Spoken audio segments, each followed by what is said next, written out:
Qui a dit qu'il y avait un chemin tout tracé? Pas toujours évident quand on est jeune de trouver sa place et de savoir ce qu'on veut faire dans sa vie. Surtout quand on se sent différent ou qu'on a malgré soi un parcours atypique. Pas de panique, tu es loin d'être seul dans ce cas-là. Ici, on donne le micro aux préados, ados et jeunes adultes qui, comme toi, sortent des sentiers battus. Enfile ton casque, laisse-toi inspirer et découvre ta voix avec le podcast Cap toi-même. À tout de suite.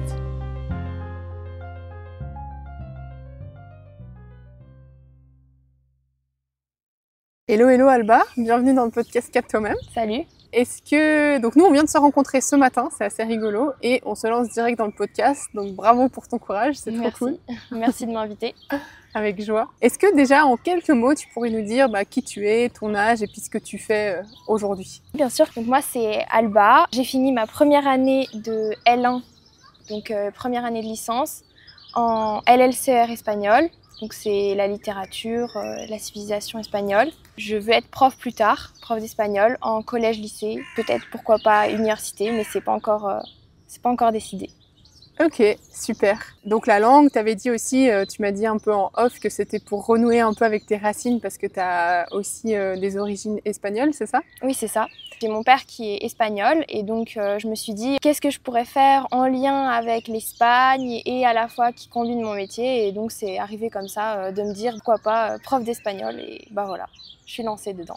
Ok, trop bien. Et tu avais l'air de dire que c'était un métier vocation à la base, que tu l'as ressenti depuis toute petite, cette envie de... Enfin, tu peux m'en dire plus? J'ai toujours eu besoin d'aider les autres, et donc il y a beaucoup de métiers pour aider les autres, mais moi je me suis dit pourquoi pas les enfants. C'est arrivé très très jeune, je me suis dit pourquoi pas être maîtresse, parce que j'avais un idéal de ma maîtresse quand j'étais petite. Et puis l'idée a grandi et je me suis dit en fait peut-être maîtresse c'est pas encore assez pour aider les autres, peut-être être professeur spécialisé ça pourrait être mieux. J'ai fait mon stage de fin de collège et je me suis dit en fait c'est un peu trop, et donc c'est là que j'ai voulu renouer avec mes origines et me dire en fait professeur d'espagnol ce sera le combo parfait pour aider les autres et à la fois rendre hommage à mes origines.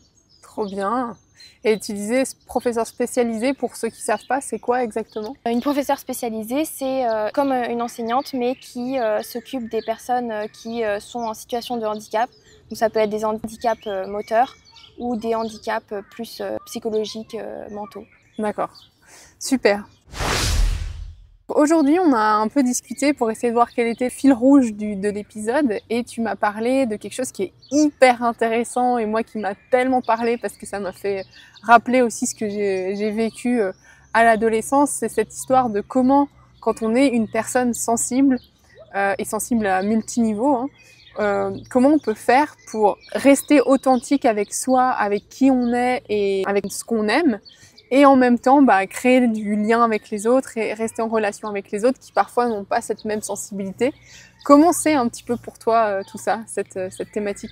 C'est vrai que, comme je le disais en off, c'est un peu compliqué pour moi de me dire est-ce que je fais confiance plus à mes choix personnels, ou est-ce que au détriment d'être avec des amis, etc., ou est-ce que plutôt je me prive de certaines choses pour être plus avec mes amis, etc. Et c'est vrai que c'est compliqué parce que c'est une situation qui te fait beaucoup réfléchir, qui te fatigue déjà avant même d'avoir été confrontée à toutes ces situations. Et c'est vrai qu'en tant que personne avec une grande sensibilité, mêler les trois, tout ce que tu veux, c'est un peu compliqué. Ok. Pour que les gens qui écoutent le podcast comprennent un petit peu mieux, est-ce que tu aurais un exemple de difficulté que tu rencontres au niveau relationnel en lien avec ta sensibilité justement? Par exemple, quand on est avec des gens qu'on connaît depuis longtemps, on arrive à parler plus facilement. Par exemple, quand on est avec des gens H24, on a toujours les mêmes sujets de discussion, on sait de quoi on parle. On sait pourquoi est-ce qu'on a choisi ce sujet de discussion. Par exemple, quand on est à l'école, souvent les sujets de discussion, c'est les cours, etc. Mais c'est vrai que quand on finit par se séparer, entre guillemets, par raison géographique ou parce qu'on ne fait plus les mêmes choses, garder le contact, c'est très compliqué pour moi. Par exemple, on relance une fois, deux fois la personne, mais au bout d'un moment, tu sais plus trop quoi dire, t'as plus trop de sujets et tu te renfermes un peu sur toi-même en te disant peut-être que la personne elle en a marre que je la relance, elle en a marre de parler avec moi, et donc tu t'oublies et tu te dis c'est pas grave, tant pis, tu finis par être toute seule. Mais ça, c'est assez flagrant. Ou alors, un autre exemple, quelqu'un qui te demande d'aller en boîte parce que ça lui plaît. Moi, par exemple, j'aime pas trop ça. Et je me dis, non, en fait, j'ai pas envie d'y aller. Sauf que si j'y vais pas, je suis toute seule chez moi et je m'ennuie. Et il faut que je trouve une autre activité à faire et c'est un peu plus compliqué. Donc, pourquoi pas, des fois, j'ai accepté ce genre de situation au détriment de ma santé mentale personnelle, en me disant ça va m'énerver, j'aime pas ça, je vais voir des gens que j'aime pas, mais au moins je serai pas toute seule et j'aurai pas une autre activité à chercher. C'est quoi exactement que t'aimes pas, par exemple, dans les boîtes ou qui est compliqué pour toi? Je pense que c'est le trop plein de gens. Il y a trop de stimuli un peu de l'extérieur, c'est-à-dire que va y avoir ceux qui parlent, ceux qui t'appellent, il y a beaucoup trop de sujets de discussion et donc dans mon cerveau ça s'embrouille un peu et j'arrive plus à faire la part des choses et à me poser pour me dire en fait qu'est-ce que je dois répondre à telle personne, qu'est-ce que je dois répondre à une autre, et tout se mélange dans ma tête et donc ça me fatigue beaucoup. Ça me fait penser un petit peu le lien. Je sais pas si toi t'as déjà appris une nouvelle langue. Ça t'est déjà arrivé ou pas? Oui, en primaire j'apprenais le chinois. Ok. Et là sinon j'ai appris récemment l'allemand. Ok.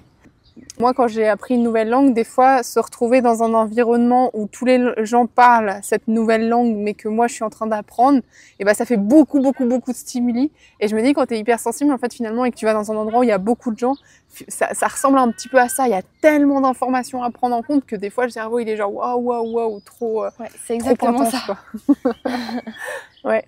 Et puis aussi, je sais pas si ça te l'a fait toi, mais moi, je me rappelle que des fois, dans ces lieux, il y a une sorte de surexcitation, surémotionnelle. Enfin, les gens sont en hyper émotionnel, c'est hyper intense. Et que moi, des fois, ce trop-plein, j'arrivais pas à le gérer. Puis ça me mettait mal. Et puis, je me sentais mal à l'aise. C'est un peu ça, oui. Et puis, au-delà de la surexcitation, ce qui fait la surexcitation, c'est souvent les gens qui boivent pour rigoler après. Mais c'est vrai que moi, le lien avec l'alcool, je trouve pas ça très intéressant de boire pour rigoler. Ouais. Et donc, ça fait que je suis pas très intéressée par les gens. Et donc, souvent, quand ils viennent voir, ils sont tout contents et tout joyeux. Et moi, je suis là, juste laissez-moi tranquille. Et donc, c'est vrai que ça peut être source de stress aussi, de se dire peut-être il va faire des choses que j'ai pas envie qu'il fasse, qu'il va me parler quelque chose que j'ai pas envie qu'il parle maintenant.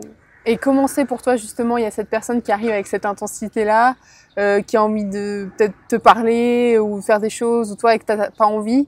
Par rapport à la relation, comment c'est pour toi à ce moment-là? C'est assez compliqué de se dire est-ce que j'attends qu'il commence à me parler, que ça me plaise pas et que j'essaye de me faufiler pour essayer de partir, ou est-ce que je pars directement sans vraiment y penser? Mais après, peut-être que ce qu'il va me dire c'est intéressant, mais c'est vrai que toujours cette crainte de dire est-ce que ça va vraiment m'intéresser ce qu'il est en train de me raconter, ou il va me raconter un sujet qui m'intéresse pas du tout et que je vais tout autant m'ennuyer que si j'étais restée chez moi. Okay. Et des fois, tu m'as dit, Alba ou Marine, t'es chiante. Ça t'est arrivé des fois ça parce que justement t'as des choix de vie ou des envies ou des passions qui sont différentes des autres. Est-ce que tu peux nous en dire un petit peu plus sur ça et comment tu le vis? Oui, je pense que je vais reprendre l'exemple je disais que j'avais une amie qui est à l'opposé de moi, c'est-à-dire qu'elle n'est pas du tout sensible dans tous les points. Au tout début, quand on s'est rencontrés, on se voyait pas trop.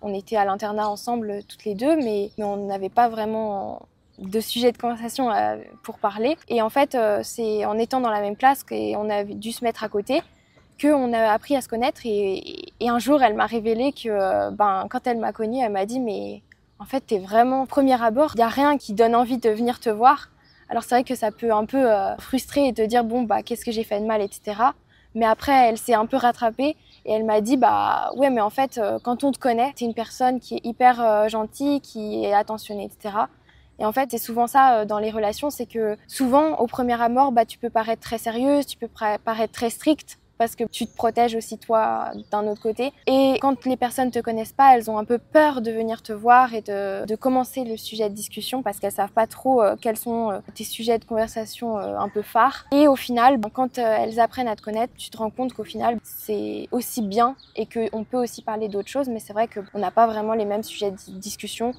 qu'avec deux autres amis qui se parleraient par exemple.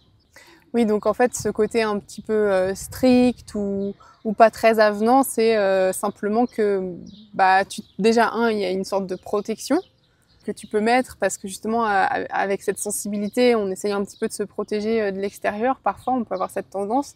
Et puis, il y a aussi ce côté, bah, on a des intérêts qui sont différents, des envies différentes. Et puis, peut-être que les autres personnes, elles n'arrivent pas à trouver d'atome crochu avec nous directement. Mais après coup, bah, quand elles rentrent en lien, elles voient que ça peut être intéressant. Ouais, il y a d'autres sujets de conversation qui viennent.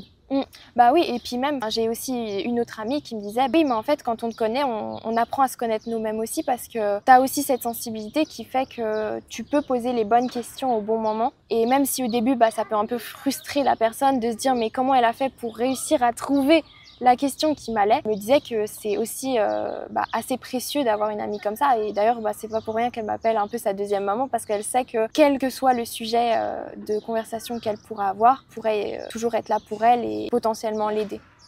Parce que imagine, là, t'es face à presque un extraterrestre. Enfin, les gens, ils comprennent vraiment pas comment tu fonctionnes, etc. Ils te demandaient, mais qu'est-ce que tu ressens quand t'es en relation avec quelqu'un? Comment ça se passe pour toi? Tu ressens les émotions des autres, les pensées? Comment c'est exactement? En fait, pour donner un peu une image, c'est comme si on avait une corde entre quelqu'un, entre la personne avec qui je parle et moi.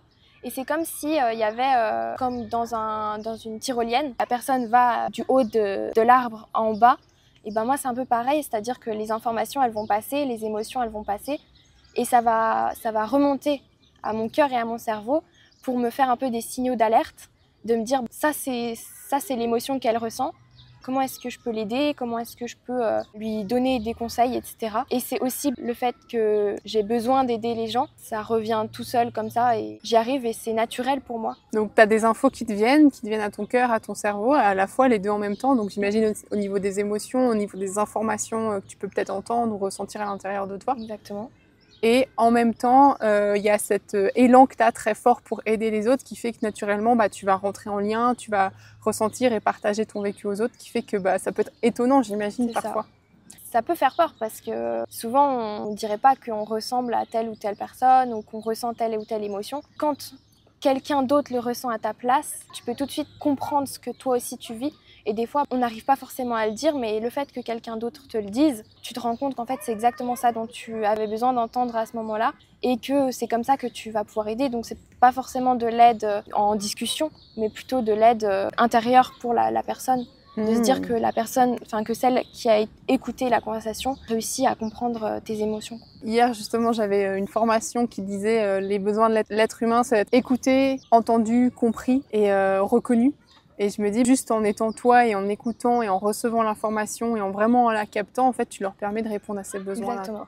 Après, c'est vrai qu'en contrepartie, moi, ça me demande aussi un effort après discussion ou après quand je suis toute seule parce que justement j'ai besoin après de revenir à mes émotions et pas de continuer avec les émotions de l'autre. Ça peut être aussi dur pour moi, mais je suis convaincue qu'on peut travailler sur ça et souvent je fais des pauses pour revenir à ma réalité et pas à la réalité qui m'entourait.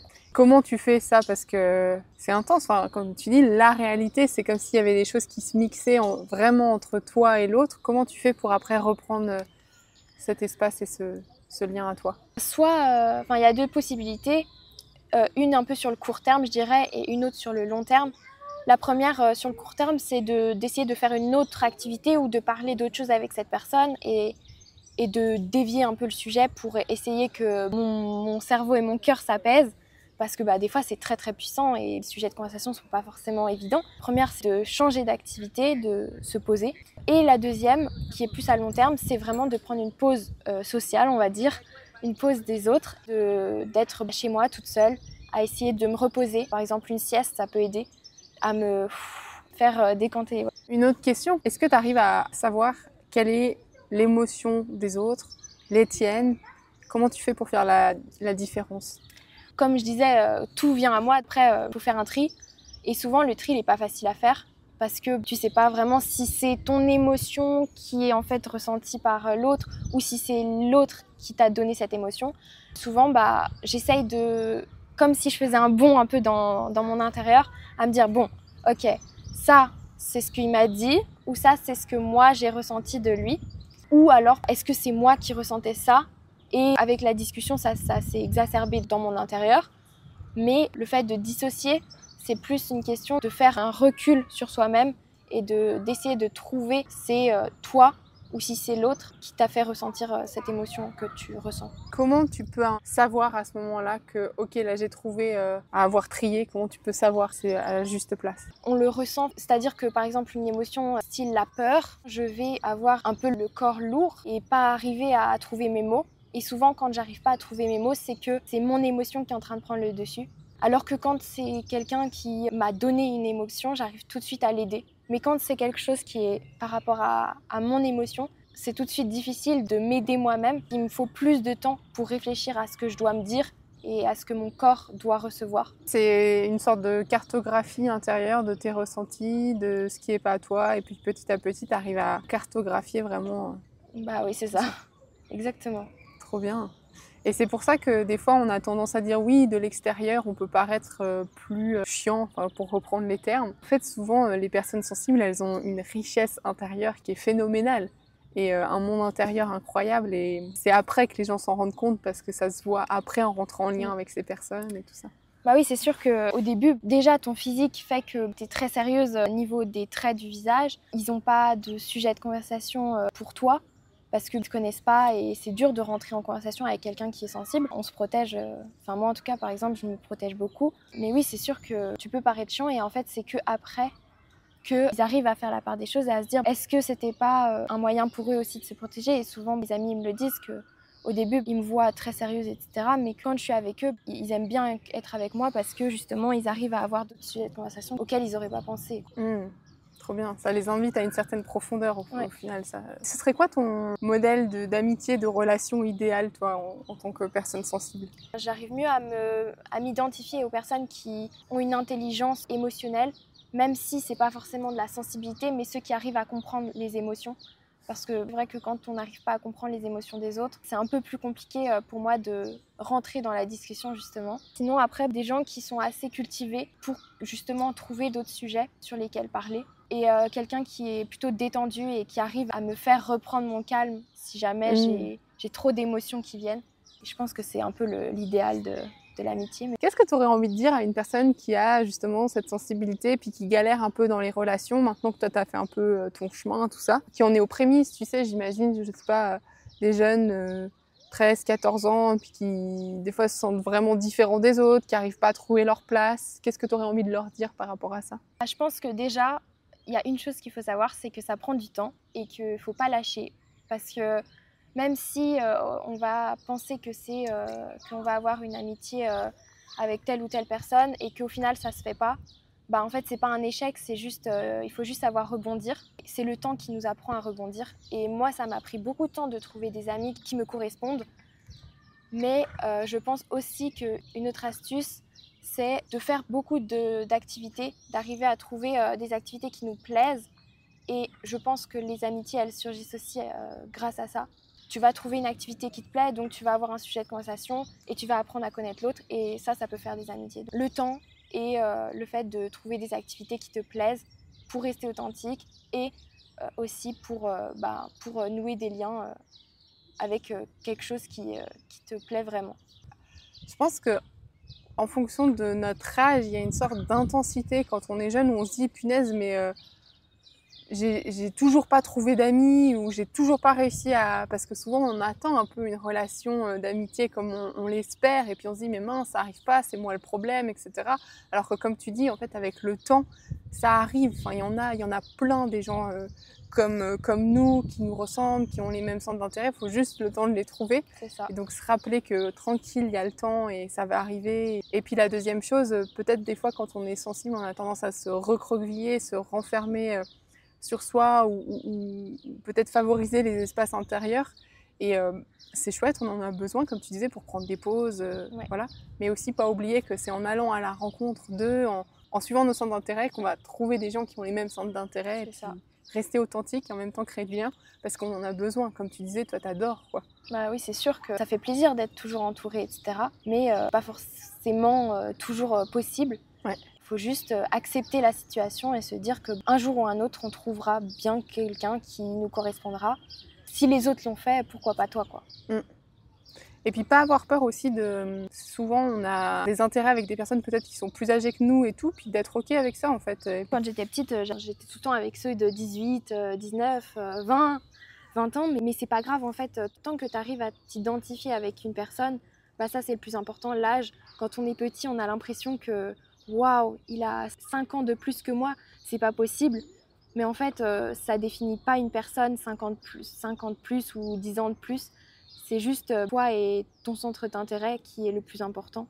Exactement. Et puis au niveau de l'être, on peut vraiment connecter à des vraies profondeurs, même si on n'a pas le même âge et puis une grosse différence d'âge ou une petite différence d'âge. Ok, on a dit pas mal de choses. Est-ce qu'il y a des choses, tu penses, qu'on a oubliées ou que tu aimerais bien mentionner? Non, je crois qu'on a dit pas mal de choses. Peut-être par rapport aux passions, de se dire que des fois on a des passions différentes. Et quand je parlais d'activités, souvent on n'a pas les mêmes centres d'intérêt et les mêmes activités que les gens de notre âge. J'ai un exemple très concret, c'est que j'adore les livres de développement personnel, ou en tout cas, même si c'est pas que des livres questions-réponses, développement personnel, au moins des livres qui peuvent te donner des leçons. Et c'est vrai que moi, j'ai 18 ans. Quand j'ai découvert les livres de développement personnel, j'en avais 15, 16.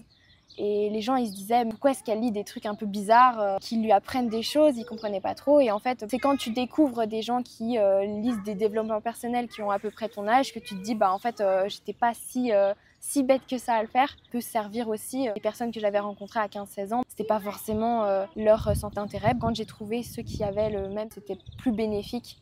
Il a fallu juste quelques années, 4-5 ans, pour m'en rendre compte. Et maintenant, j'ai pas peur de dire que je lis tel ou tel livre. Ouais, comme tu dis, pas peur et assumer pleinement ce qu'on fait, ce qu'on est, c'est génial. Mais même si ça se reconnaît, on n'en trouve pas d'autres autour, en fait, c'est top.